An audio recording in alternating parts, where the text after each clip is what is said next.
Bitcoin. Bitcoin. Bitcoins. Bitcoin. Bitcoin. Bitcoin. Bitcoin. It's all the rage, but what the hell is it? Exactly. What the hell is it? Well, let me have a crack at a definition. Bitcoin is a decentralized digital currency and payment system. Oh, is that all, I hear you say? Well, I'm glad we cleared that up. But what does that actually mean? Well, instead of me describing it to you, let's have a look at this very short explainer video, and I'll add some more information as we go. What is Bitcoin? Bitcoin is the first decentralized digital currency. Bitcoins are digital coins you can send through the internet. Compared to other alternatives, Bitcoins have a number of advantages. Bitcoins are transferred directly from person to person via the net, without going through a bank or clearinghouse. This means that the fees are much lower. You can use them in every country. Your account cannot be frozen, and there are no prerequisites or arbitrary limits. Let's look at how it works. Several currency exchanges exist where you can buy and sell Bitcoins for dollars, euros, and more. Your Bitcoins are kept in your digital wallet on your computer or mobile device. Sending Bitcoins is as simple as sending an email, and you can purchase anything with Bitcoin. The Bitcoin network is secured by individuals called miners. Miners are rewarded newly generated Bitcoins for verifying transactions. After transactions are verified, they are recorded in a transparent public ledger. Okay, let's start with the obvious. There are no notes, no coins, just bits and bytes. Now, if you're like me, you may already transact electronically for most things, but unlike paying via credit card or sending money through PayPal, there's no financial institution skimming off fees along the way.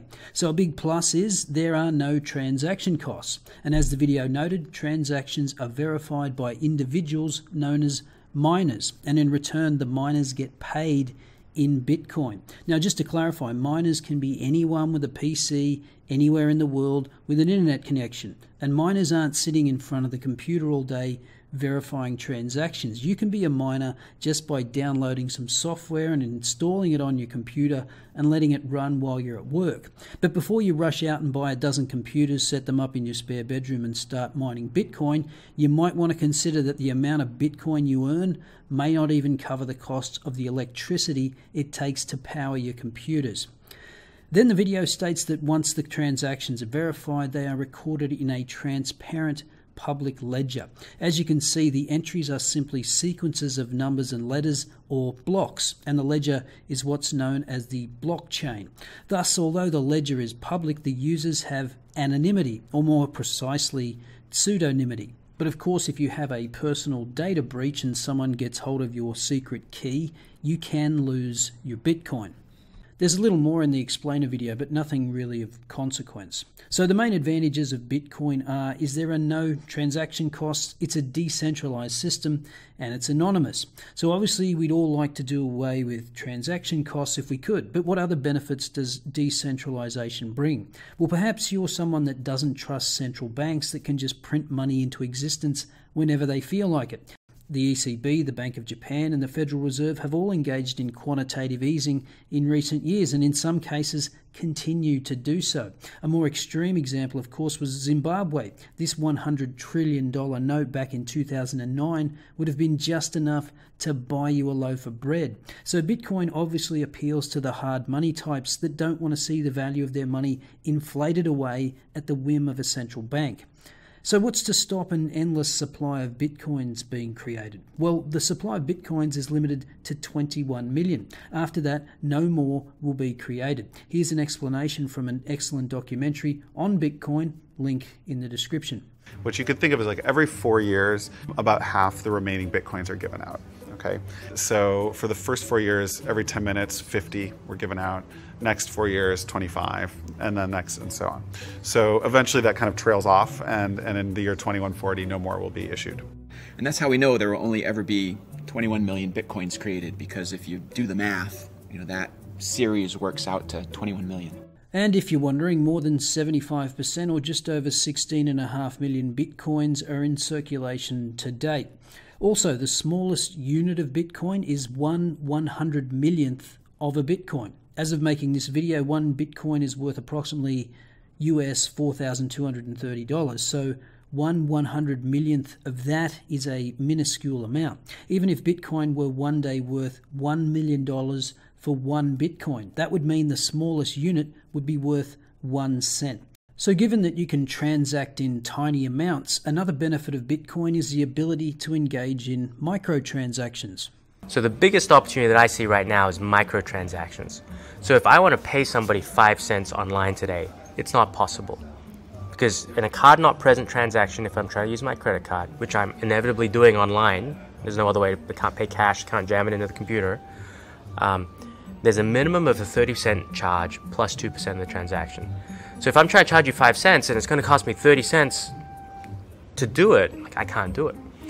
So if you remember the earthquake in Haiti a little while ago, Red Cross had this great campaign, you could text to send $1. That was a one-off thing, you haven't seen that again. And the reason was because in that one instance, everybody waived their fees. But in general, you have the same problem. If you want to send somebody $1, donate $1 to a charity, 30-something cents of that is going to go just to the payment processing, which means only 70% of your donation actually goes to the charity that you intended to give it to. That's not a very good way to do things. With Bitcoin, because the transaction costs go to zero, because there are no minimums, you can have people giving $1, $2, 25 cents, and all of that money will go to the charity. So there are lots of these use cases that can become these vertical applications that sit on top of the infrastructure, and that's how new technologies emerge in financial services. And I think it has interesting applications for content providers. You might not want to pay $1 a month for premium content via Patreon or Minds, but you might be willing to pay 5 cents to read a single article or 10 cents to watch a premium content video. Also, there's an estimated 2.5 billion people in the world that don't have bank accounts. A lot don't even qualify for bank accounts, so it's a way of giving access to people who are left out of the conventional banking system. But of course, a system that is not centralized, doesn't have any oversight or regulations, and is effectively anonymous is obviously attractive to people that want to engage in illegal activities. Probably the most well-known example of using Bitcoin for nefarious activities was a website known as the Silk Road, where people would often buy illegal drugs. And if you want to learn more about that, I suggest you watch the documentary Deep Web. There have also been reports of Bitcoin used to hire hitmen. So obviously Bitcoin is attractive to those that don't want authorities to find out what they're doing. But given that commercial banks have been money laundering billions of dollars for all kinds of purposes, I don't think that's a reason to label Bitcoin as too dangerous. There are other question marks over Bitcoin's safety. Mt. Gox was a Bitcoin exchange that at one point processed over 70% of all Bitcoin transactions worldwide, that was eventually forced to close down after approximately 850,000 Bitcoins valued at more than $450 million was stolen. So should you buy Bitcoin? I have absolutely no idea. If you bought $1,000 worth of Bitcoin when it first appeared 7 to 8 years ago, suffice to say you'd never have to work again in your life. It's more than quadrupled since the beginning of this year, but it's extremely volatile. More recently, in the 2 weeks from September 1st to September 14, it dropped more than 1/3 in value and has subsequently rallied 30% in the 2 weeks since. Someone asked me in the comments of a video recently what I thought of Bitcoin, and I flippantly replied that I thought it was in a bubble.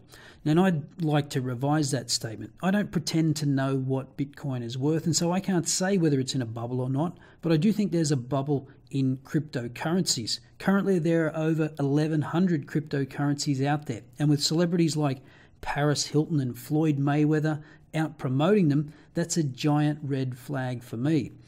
So I'm generally positive on the blockchain technology. I think it has tremendous potential, and Bitcoin, having established itself as a viable digital currency, appears to be in the best position to take advantage of whatever opportunities come along. However, I think there will be a lot of carnage in the cryptocurrency space by the time the current mania comes to an end.